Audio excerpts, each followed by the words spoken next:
33-year-old male found dead a few days ago. Someone amongst them is our killer.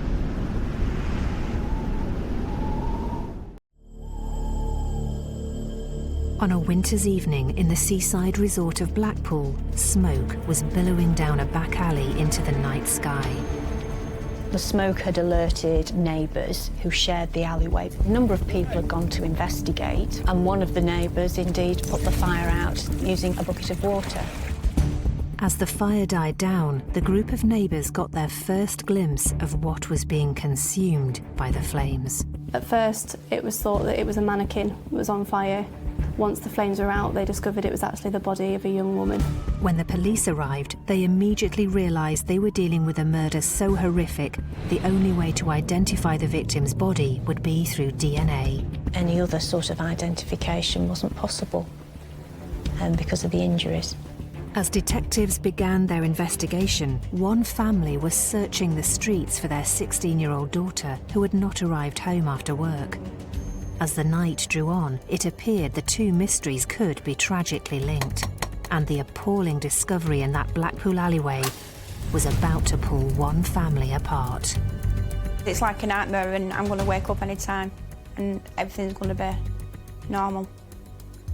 But nothing will ever be normal again.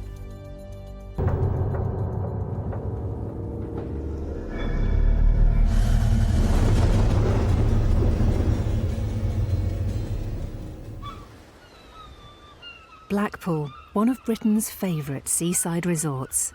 Every year, millions of people visit the coastal town. In 2004, the Marsden family moved from Bolton to Staining, a village nestled outside the bustling resort. Their youngest daughter, Sasha, was 8 years old at the time. One scene never forgotten, definitely. Sasha was cheeky, definitely no angel, even from being young. She was never a shy little girl, never. But then with having a lot of brothers and sisters, you can't afford to be shy, I don't think. She could also be a bit of a wind-up merchant with her brothers and sisters. With her being the youngest, I think she tended to got away with a lot more than what her brothers and sisters did as well. How many times have you been told? You should ask. I shouldn't have to ask, she's only my sister. All the time in the world for her friends, but didn't want to be seen anywhere near mum and dad. I expected everything done, and Dad, will you take me here? Dad, can you take me there? Dad, can you pick me up from here? Just wanted to be out with the friends all the time, and every household's got rules, and it was a case of, if we said you have to be in for 9 o'clock, well, all my friends stay out till 10 o'clock, and, well, we want you in for 9 o'clock, that's it. So I was trying to push the boundaries. On the other side, if she could do anybody a favour and help anybody out, or if anybody had a problem, she would be there. She'd help them out if she possibly could. Hi. She was a great friend, and she was always there for you and making you laugh when you didn't want to, and making you smile when you didn't want to. Like if you were sad, and then she'd let you get your problems out, and that was it. She'd like change of subject, and she'd do anything to try and cheer you up. When I was 13, my mum walked out on me, and she stuck up for me.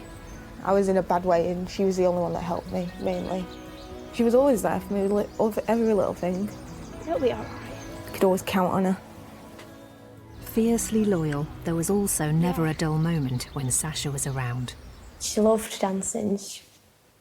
She didn't care where she was. If she heard music, that was it. She was off. Oh my God, I love this song. You gotta dance with me, dance with me. Okay. Even though she'd just like walking through the town and she heard music, she'd start dancing. Even if like a car went past and had music on, she'd start dancing. Sasha was crazy. She was smart and funny. She was that sort of person you'd be in a bad mood all day, and like you'd spend 5 minutes with her and that's it, you were over the moon. By the time she was 14, Sasha preferred the bright lights of Blackpool to village life. Her friends from school weren't from the village, so she was more round where they are, because there's nothing at all in Staining for teenagers, nothing at all. In July 2010, the teenager headed into Blackpool with one of her friends. After school, Sasha went down with a friend who's a year younger than her. They went down to the park. As that summer evening drew on, Sasha's family could never have imagined that it was a night their lives would change forever. It was about 8:30 and Sasha was due in at 9 o'clock, and we got a phone call from the police to say that they had Sasha at Brisbane Police Station. And I'm thinking, what's she done? The police revealed the teenagers had met a 22-year-old man and he had attacked Sasha. They told us that she'd been that she'd been raped. Following the devastating revelation, Jane Marsden learned the details of how her daughter had been hideously abused. They went down to the park where they met this person who was giving them alcohol, vodka. Let's try it. What is it? I like it. She'd only just turned 14 and she wasn't used to drinking alcohol. Sasha was unconscious on the floor. And then he started to have sex with Sasha. The friend that was with her was really, really scared, and he said to his mum he couldn't do anything because he was too little to help Sasha. Thankfully, 2 passers-by came to Sasha's rescue. What's going on over there? The police.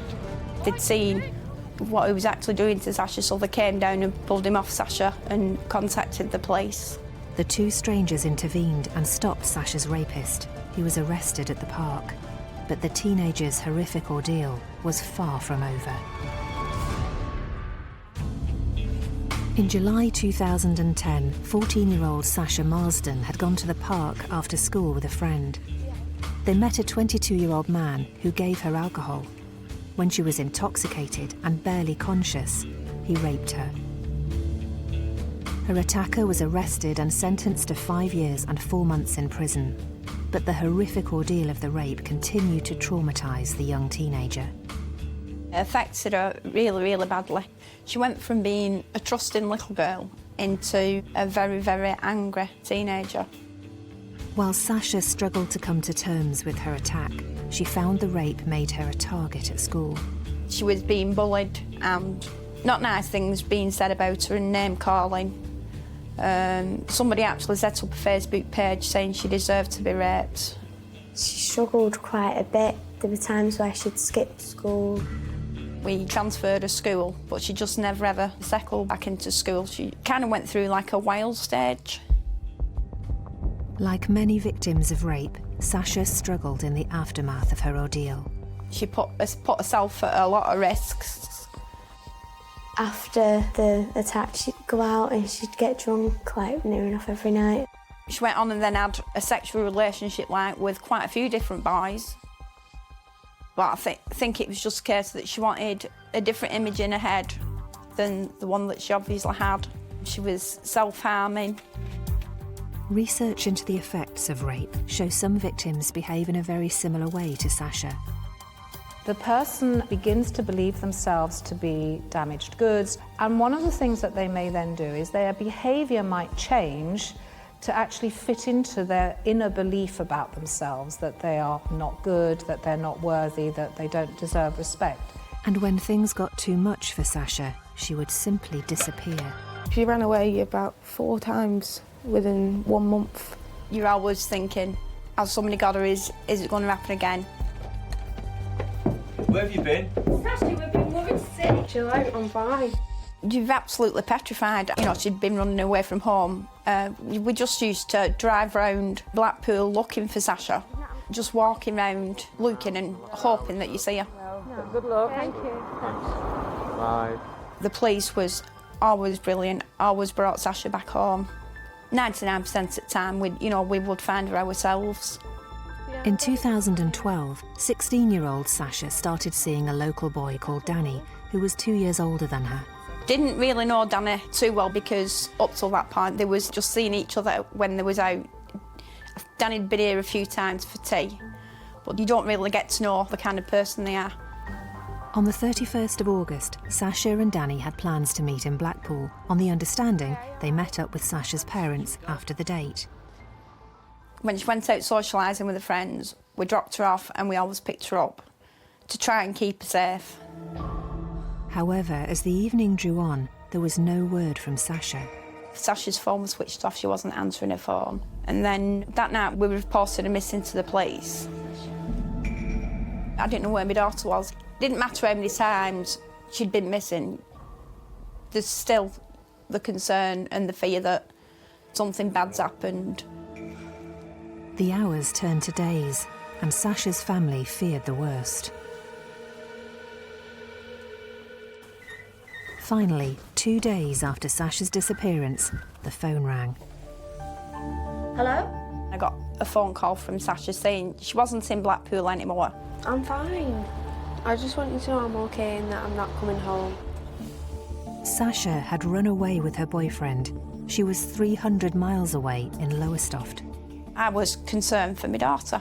I don't know that part of the country, but she was too far away from home for me to be like, only 16 and still very vulnerable. By moving away with her boyfriend, it's the opportunity to start a new life, to actually have a new narrative, a life in which the rape is not the predominant thing. And that would have been very alluring. Sasha was convinced to come home, but on one condition: her boyfriend Danny could move in with her family.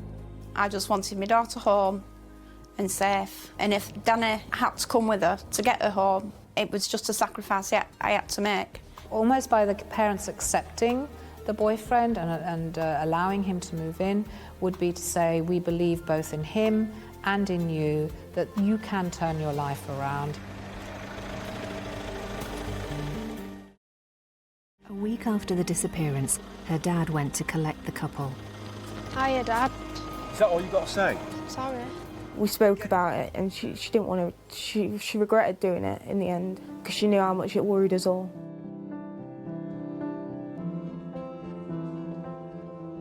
I was very, very relieved to have her home. Angry at what she'd put me through, but just pleased to have her home and know that she was safe. And after a tumultuous 2 years, this seemed to be a turning point for Sasha. In September 2012, she enrolled at a local college. She got on the childcare course at college, buckled down and decided that she wanted to make something of her life, and that was to work with children. Sasha thrived on her new course, and it seemed as if things were looking up for the 16-year-old. She was getting on an even keel and wanted to make something of herself, wanting to do something and not letting what had happened to her hold her back. Sasha appeared much more content with her life and began to think about earning some spending money. Sasha had decided she did want a part-time job. She wanted to have a little bit of independence, and it wasn't always bank of mum and dad, because bank of mum and dad didn't always have. In January 2013, a friend of a friend invited Sasha to apply for a job. Got a job interview. Where? Hotel in town, part-time cleaner. Wasn't happy because you hear about all kinds going on and with young girls in hotels. Wasn't happy at all. I don't know about that one. But Sasha was keen to convince them. But it fits perfect. It fits around college. It's only part-time. Sasha reassured me and said she was fine. There'd be nothing like that going on. It was one of her friends' mates' hotel and she'd be okay. You can go, but I take you and I pick you up. She said she was going for a trial on the Monday to see if she was suitable. Everywhere Sasha went, her dad took her and collected her afterwards anyway. That's the conditions. You're not going on your own. All right. What time is it? So the following day, Sasha's dad drove her into Blackpool. Get a move on. Come on. What you like? Sasha did not know the exact location of the hotel and had arranged to meet the manager on the high street. He dropped Sasha off on the main road because Sasha didn't know that part of Blackpool, so they'd arranged a meeting place. Find out, right?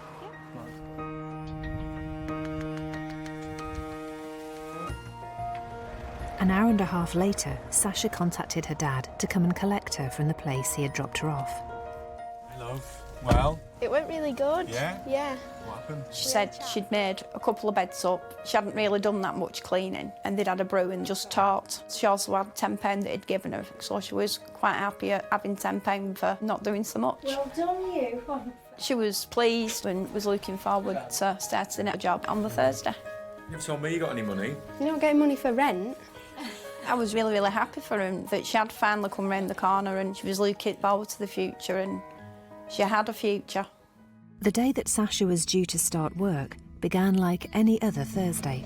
Sasha, are you ready? Most mornings I spent screaming and shouting, telling her to get up, she's going to be late for college. What are you doing? Your dad's waiting. And before she left, she gave me a kiss. Love you, see you later. Love you.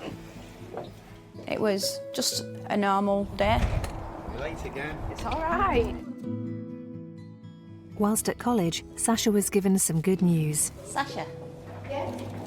That day, her tutor actually progressed her ahead to the next level because she was doing so well. You're a natural. Do you think so? Yeah. After college, Sasha's dad picked her up and took her to work. He dropped her at the same place as when she had her interview and arranged to collect her later. Wish me luck. Good luck. Right, bye. Bye. She said to her dad she'd message him when she'd finished, same as she had done on the Monday.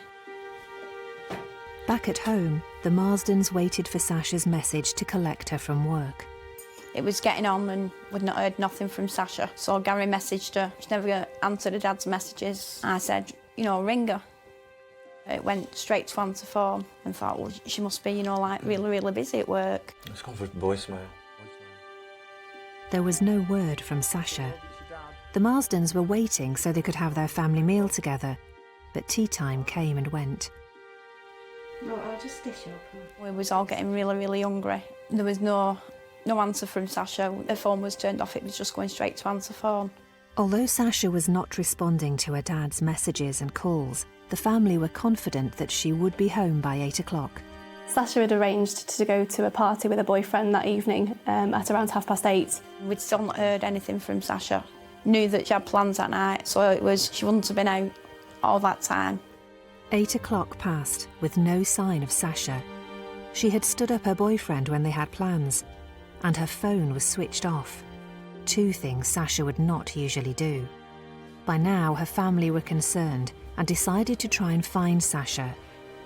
The obvious first place to look was the hotel where she had started working. Up until this point, the family had never actually been to the hotel where Sasha was working, so they didn't know where it was in Blackpool, only where it was near to. Sasha's dad had always dropped her on the high street in the South Shore area of Blackpool, where there were almost 100 hotels. And so to find out exactly where Sasha was working, Jane Marsden turned detective. I said to Danny, do you know Sasha's Facebook password? And he said yes. Do you know Sasha's Although the password? family were unsure of the name of the hotel, Sasha's boyfriend knew that the man who offered her the cleaning job was someone called David. As luck would have it, there was only 2 people on Sasha's friends called David. One of them was Danny's friend as well, so Danny knew it wasn't him. The family needed the second David to be the one they were looking for. That's him. Yeah. There's a picture of him outside the hotel. And this David's profile page listed the address and telephone number of a hotel in Blackpool. Tried ringing the hotel, didn't get any answer. So we drove down there in the car.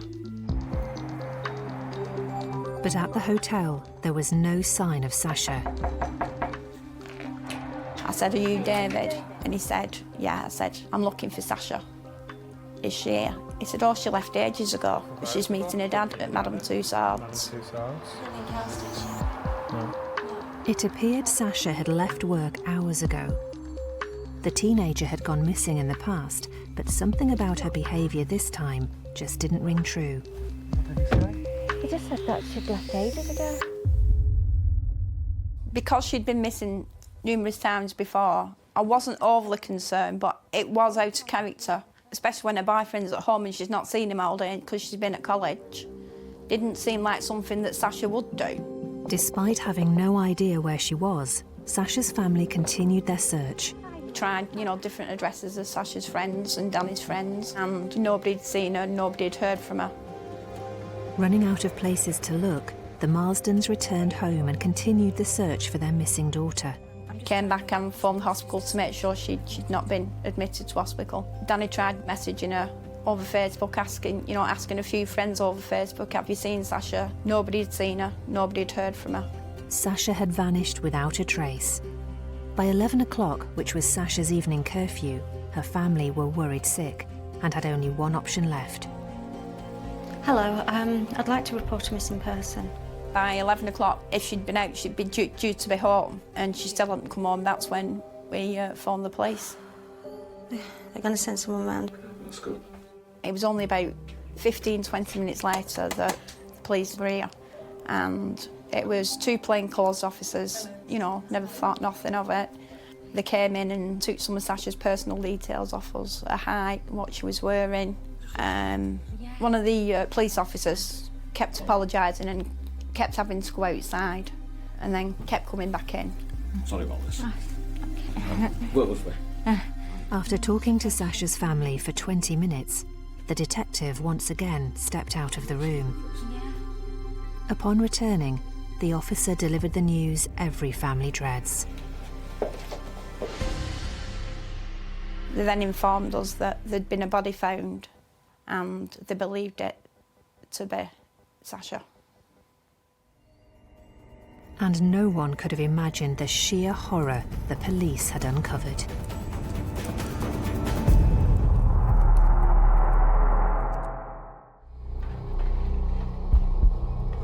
All right, bye. On the 31st of January 2013, 16-year-old Sasha Marsden had started working part-time at a Blackpool hotel. As evening turned into night and Sasha failed to get in contact with her family, her parents checked the hotel where she worked, but were told that she had left hours ago. What's your meter, Dad? Madam T's house. Unable to locate their daughter, her frantic parents called the police. Hello, I'd like to report a missing person. Who broke the devastating news that they may have found the teenager's body. We have found a body and we've reason to believe it's Sasha. I was convinced it wasn't her. She was going to walk through the door, and it wouldn't be Sasha, it couldn't be Sasha. Because things like that happen to other families, they don't happen to us. Unknown to the Marsden family, the body, believed to be Sasha's, had been found hours earlier when a fire was discovered in a Blackpool alleyway. The smoke had alerted neighbours who shared the alleyway, and a number of people had gone to investigate. It was like someone set a mannequin on fire. Until they saw blood, which is when they realised it was a body and the police were called. Police attended and very quickly discovered that what was first of all considered to be a mannequin was in fact the dead body of a young woman. The first lead into the identity of the body came when the Marsdens reported Sasha missing at 11 p.m. that evening. They're going to send someone round. 2 hours earlier, officers had been called to the alleyway and discovered the body. It was only at that point that the police were beginning to suspect that this deceased young woman in the back alley was in fact the missing teenager. Every parent's nightmare, really. We have found a body and we have reason to believe it's Sasha. From the description and information Sasha's family had given to the police about their daughter and her whereabouts, the detectives were confident that the body in the alleyway was the teenager's.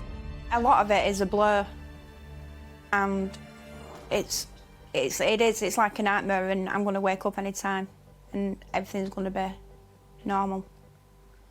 But nothing will ever be normal again. What do you mean? Reason to believe? Is it Sasha or isn't it? Because of the state of Sasha's body, they had to confirm it through DNA. We couldn't go and view Sasha and couldn't go and physically identify her.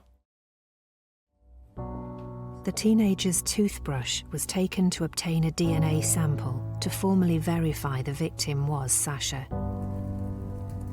But the alleyway where the body was found was also crucial in determining its identity. The location of where Sasha was found was extremely important. She was found in the alleyway behind the hotel where she'd been working that day. I always take her, I always pick her up.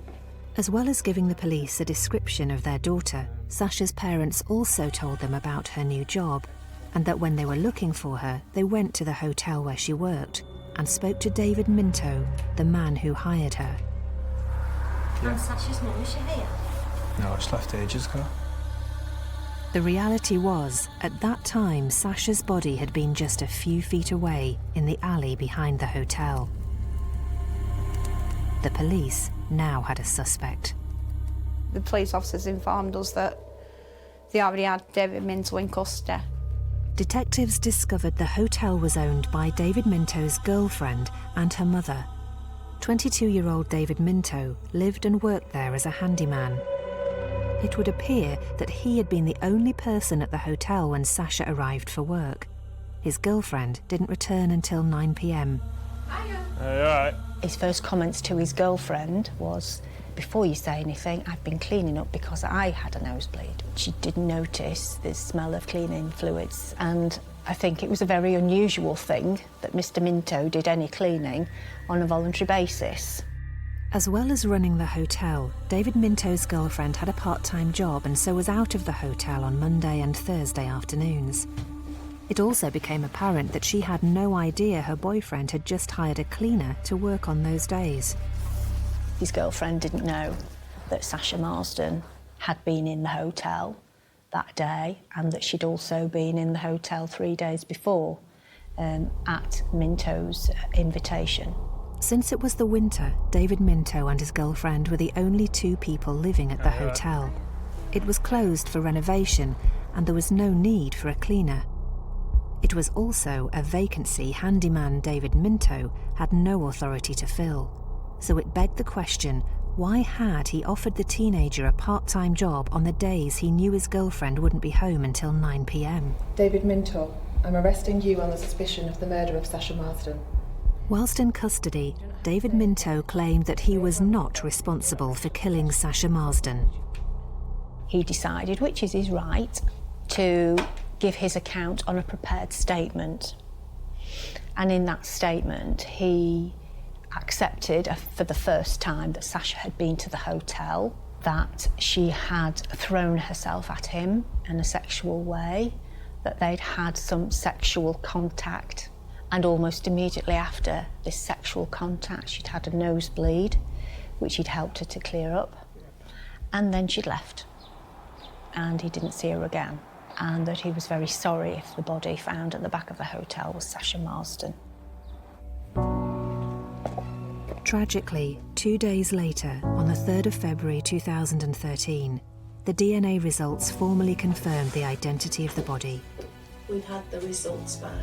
If I'm totally and utterly honest, even though they confirmed it was Sasha through DNA, I was still, for a good few months later, looking around, and if I seen a girl with the same colour of hair as Sasha in the same build, I was looking, because I never got to say goodbye. Everything was just numb. Didn't feel real at all. I just didn't want to believe it, honestly. No one wants to believe it, do they, when they get told something like that? When I found out that she'd gone, it proper destroys you inside, knowing that you're not going to see her again. I'd have given my own life for Sasha, for still be here.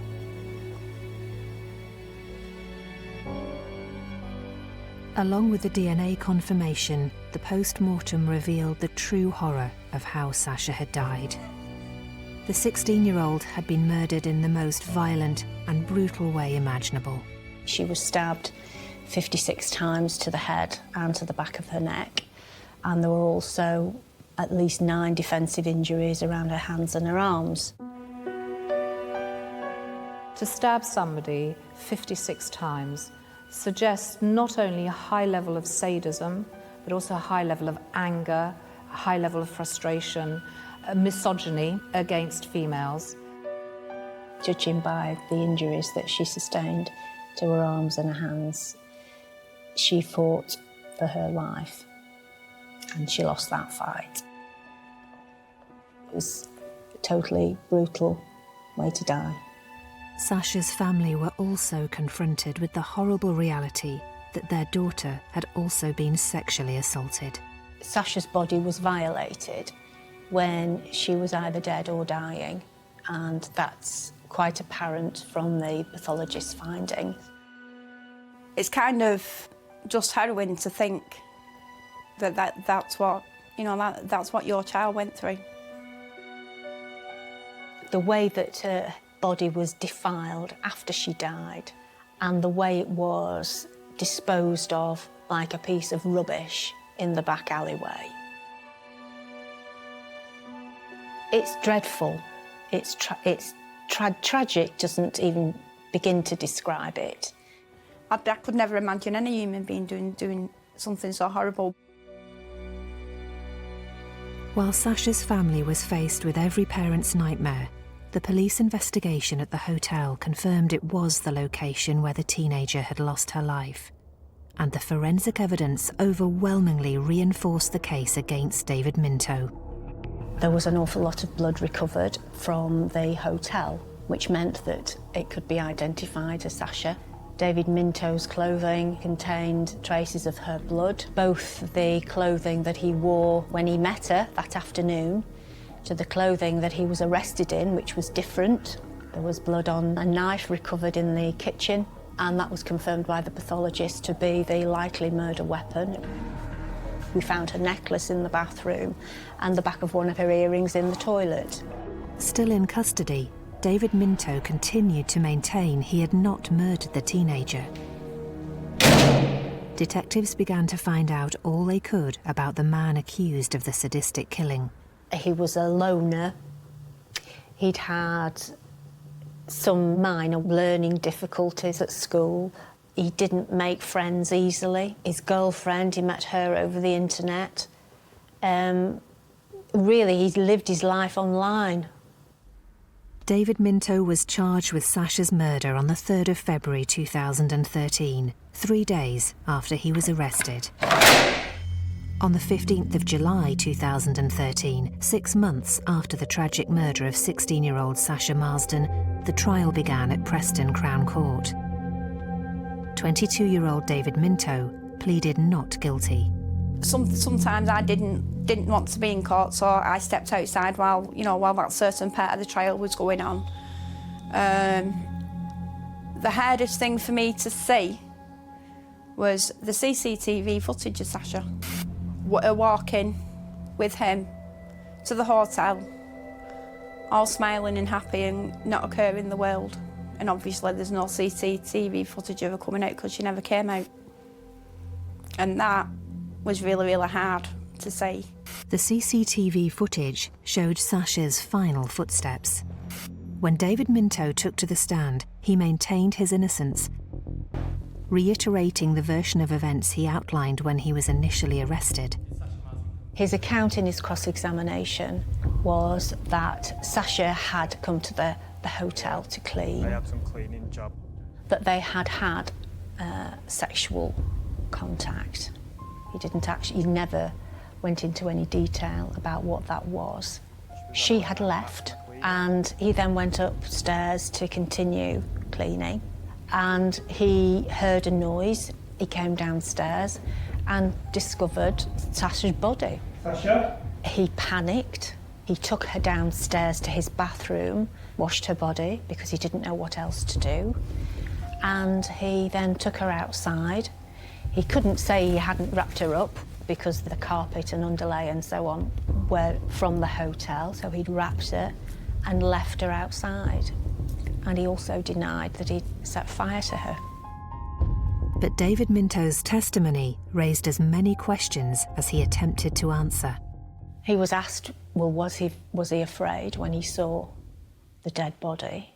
And he was surprised at the question, it seemed to me. It didn't seem to occur to him that what he was actually saying was that there was some mad person, knife-wielding mad person, at large in the hotel.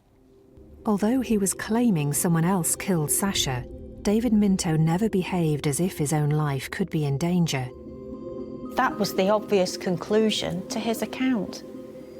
And it never occurred to him to ring the police, to run outside, to get as far away as he possibly could. It was so implausible, it was laughable if it wasn't such a tragedy. David Minto's testimony seemed to be an elaborate attempt to explain the overwhelming case against him.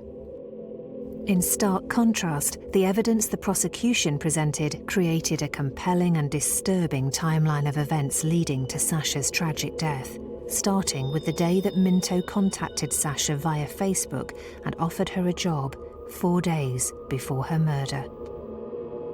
From looking at Facebook conversations between Sasha and David, it became clear that he was very keen for her to arrive at the hotel alone. He told her that other people made him a bit nervous. He was making arrangements to make sure she knew that she was to be alone when she arrived at the hotel. And he told Sasha she should come on a Monday and on a Thursday because those were the days that were most convenient for him. And they were also, coincidentally, the days that his girlfriend was out at work all day. He lured her to come on her own at a time when the hotel was empty. Alone in an empty hotel, Sasha was violently attacked by Minto. We believe that between 4 and 5 that Sasha met her death. That she was stabbed in the hotel with a kitchen knife, stabbed many, many times. She was then taken downstairs to the basement flat. As Sasha actually lay dying, she was sexually defiled and assaulted. Put Sasha's body in the bath. We know that because of the blood traces that were found in the bath, and he washed her body. After such a frenzied attack and assault, there would have been a ghastly crime scene. It was a very bloody, very brutal murder. He had a lot of cleaning up to do, and that's what he attempted to do. In a further attempt to extinguish any sort of forensic evidence that could link him to Sasha, at around 7 o'clock, it must have been about that time, was to take her body outside. It was dark, it was January, and set it alight. Sasha's parents visited the hotel. They were told by David Minto that she left hours ago. It's shocking to think that at that time, Sasha's body was just around the back of that hotel. It seems that David Minto wanted to make people notice the body in the alleyway and show off his heinous crime. What's going on? Looks like somebody set a mannequin on fire. He was tremendously curious about this mannequin, and he tried to draw in other people to be as curious as he was to look at the body. Mannequins don't bleed, mate. He did the same with his girlfriend when she came home from work. Took her round to the back alley to have a look at this mannequin, and credit to her, she was concerned. She didn't think it was a mannequin, and it was her, ironically, it was her phone call to the police that brought them round to the back alleyway. And the prosecution believed there was only one clear motive behind Sasha's murder. There was no other motivation for getting Sasha round than to try it on with her, and if she resisted, then to force her into having sexual relations with him. And he obviously reinforced those requests with a weapon. Having been raped 2 years earlier, she would not have wanted that to happen again, so would have fought to the absolute nth degree. She had no chance of defending herself against a man of Minto's stature and build. And what he did to her, it's just... He deserves right in hell, he really does. As the court case progressed, the prosecution called a witness, a young woman. Like Sasha, she too had been lured to the hotel, but she had survived to tell her story.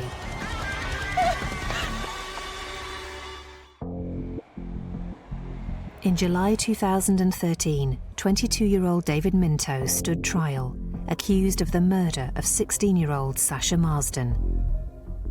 The prosecution believed he had lured her to the hotel he lived in with the promise of a job. Once there, he repeatedly stabbed her with a kitchen knife before raping her. At the trial, it became clear that Sasha was not the first victim David Minto had enticed to the hotel. During the trial, a 22-year-old woman was called to the stand. How do you know David Minto? I met him at college in 2006.